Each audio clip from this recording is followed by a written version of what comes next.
우리나라 역사상 최고의 성군이라 칭송받는 세종대왕. 누구나 한 번쯤은 세종에 관한 이야기를 들었다 보니 그가 처음부터 세자가 아니었다는 사실은 알고 계신 분들이 많을 텐데요.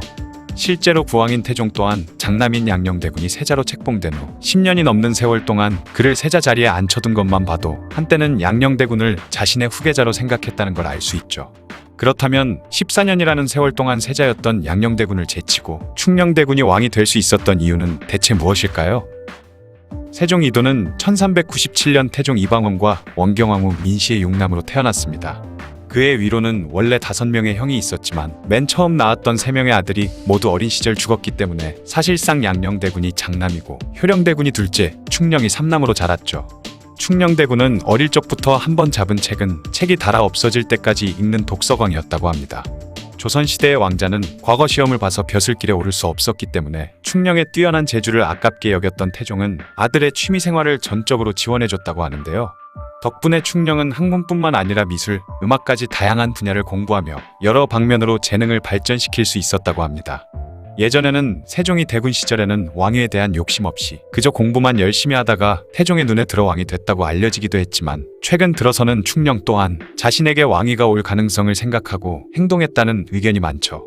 먼저 세자였던 양녕대군이 계속되는 기행과 방탕한 생활을 하며 그에 대한 태종의 실망이 점점 커지던 타이밍에 충녕대군이 본격적으로 공식적인 자리에서 자신의 총명함을 드러냈다는 점입니다. 충녕이 총명한 모습을 보일 때마다 태종은 어김없이 그를 칭찬했고 신하들마저 충녕의 영특함을 칭찬하는 분위기가 계속되자 세자였던 양녕대군으로서는 매우 심기가 불편할 수밖에 없었겠죠. 그 외에도 양녕대군은 태종에게 혼날 때마다 공손하지 못한 말투와 행동을 보이며 말대꾸를 했는데 이때마다 충녕대군이 그를 타일렀다고 합니다. 하루는 양녕대군이 옷을 차려입고 몸단장을 한 뒤 자신의 모습이 어떠한지 아랫사람에게 묻자 그 말을 들은 충녕대군은 먼저 마음을 올바르게 하는 게 우선이고 용모는 그 뒤에나 신경 쓰시기 바랍니다 라며 태클을 걸었는데요. 같이 있던 신하들도 모두 충녕대군의 말이 옳다고 간접적으로 양녕대군을 비난하며 세자의 속을 뒤집어 놓았습니다. 한 달이 지나도록 그 일을 마음에 두고 있던 양녕은 태종에게 충녕은 항상 말만 번지르르 할 뿐 속은 심약한 놈이 틀림없사옵니다 라고 헐뜯었지만 태종은 오히려 충녕 그 아이가 겉으로는 유약해 보여도 총명함과 결단력에 있어서는 누구도 당할 자가 없다 라고 오히려 충녕을 옹호했죠. 사실 자기 자신만 모르고 있을 뿐 양녕이 그때까지 했던 짓을 보면 누구라도 충녕의 조언이 옳고 양녕이 잘못한 일이라는 것을 알 수 있습니다. 양녕과 충녕의 인간성이 어떠했는지 잘 보여주는 일화가 바로 태종이 40세 가까운 나이에 낳은 늦둥이 아들 성녕대군에 관한 이야기죠. 태종과 원경왕후는 늦은 나이에 얻은 아들을 워낙에 예뻐해서 성녕대군이 8살의 나이로 결혼을 했음에도 궁 밖으로 내보내지 않고 두 부부가 온갖 애정을 쏟아부으며 지극정성으로 길렀다고 합니다. 때문에 1418년 1월 성녕대군이 홍역에 걸려 위독해지자 태종은 나란 일을 며칠이나 돌보지 않으며 옷을 벗은 채 편히 잠자리에 들지 않았고 밥도 제대로 먹지 못할 정도로 걱정하며 흥덕사에 기도를 올렸죠. 평소 자신의 형제들을 잘 챙기던 충녕은 궁중의 의원들과 함께 이서를 보며 친히 동생을 위한 약을 제조했기 때문에 그 모습을 본 태종 부부도 크게 감격했다고 하네요. 하지만 양녕대군은 신경도 쓰지 않은 채 그저 활쏘기나 하면서 놀러다니기 바빴다고 합니다. 결국 성녕대군이 12세의 나이로 요절하고 훗날 기생 어리의 일로 태종이 양녕을 꾸짖을 때 성녕이 죽었을 때 너는 궁중에서 활쏘기 놀이나 하고 있었다고 들었다. 친동생이 죽어서 부모가 애통해하고 있는데 그따위 짓이나 하고 있었다니 그러고도 네가 사람이라 할 수 있겠느냐 라고 호통을 쳤다고 하죠.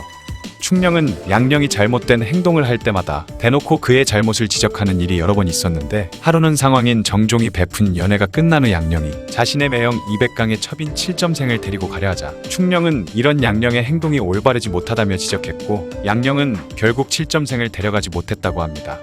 또한 양녕이 할머니 신의왕후의 기일에 흥덕사에 가서 향을 피운 후 아랫사람들과 어울려서 바둑을 두며 놀자 충녕이 장차 왕이 되실 세자께서 간사한 소인배와 놀이나 하고 있는 것도 옳지 못한 일이며 더군다나 오늘은 신의왕후의 기일인데 어찌 이러실 수가 있습니까 라며 고하자 양녕도 매우 불쾌해하며 너는 관음전에 가서 잠이나 자거라 라고 맞받아쳤죠. 뿐만 아니라 양녕은 종이품 대신 곽선의 첩인 어리라는 여인이 엄청난 미인이라는 소문이 한양에 퍼지자 일국의 세자라는 지위를 이용해 그녀를 반강제로 납치해왔는데요. 어리를 매우 마음에 들어했던 양녕은 그녀를 여러 차례 궁에 몰래 들였고 이 일이 들통나며 태종에게 혼이 나는 일도 많았습니다.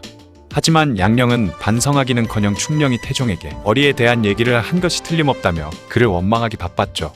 태종에게 혼쭐이 난 양령은 크게 화를 내며 충령을 찾아 나섰고 마침 대자함에서 성령대군을 위해 불공을 들이고 오던 충령과 마주치게 됩니다. 양령은 길길이 날뛰며 어리의 일을 반드시 네가 전하께 아뢰었을 것이다 라고 소리쳤지만 충령은 아무런 대답도 하지 않았다고 하죠.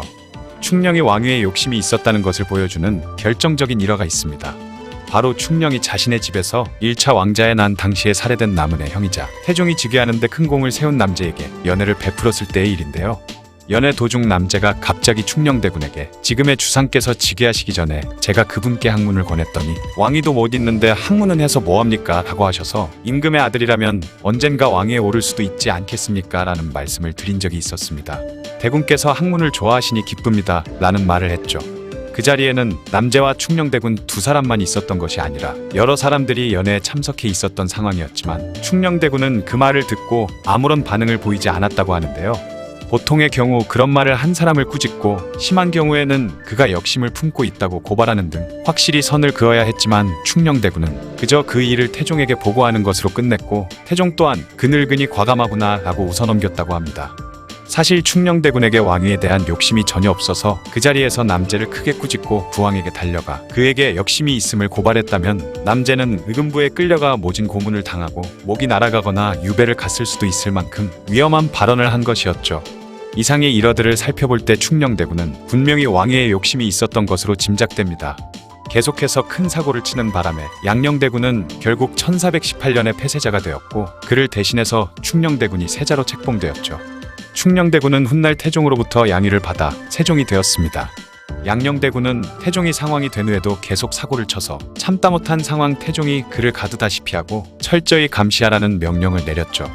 훗날 태종은 마지막 순간에 양령대군이 후환이 될 것 같으면 죽여도 좋다는 유언을 세종에게 남겼고 양령대군은 그 후에도 끊임없이 사고를 쳐서 신하들로부터 양령대군을 벌주라는 상소가 끊이지 않을 정도였다고 합니다. 하지만 인내심이 많고 형제들을 아꼈던 세종은 계속해서 문제를 일으켰던 양령을 감싸줬으며 그를 벌하라고 상소를 올리는 신하들에게 화를 내기까지 했죠. 그럼에도 양령은 끝까지 정신을 차리지 못했는데요.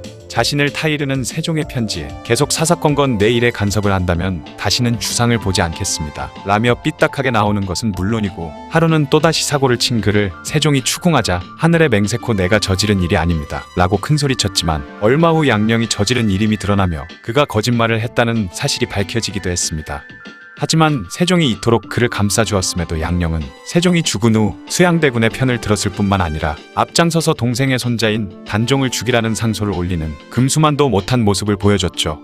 지금까지 양령대군과 충령대군의 이야기였습니다. 영상을 봐주셔서 감사합니다. 더 재미있고 유익한 영상으로 다시 찾아뵙겠습니다. 구독과 좋아요 꾹 눌러주시고 댓글도 부탁드려요.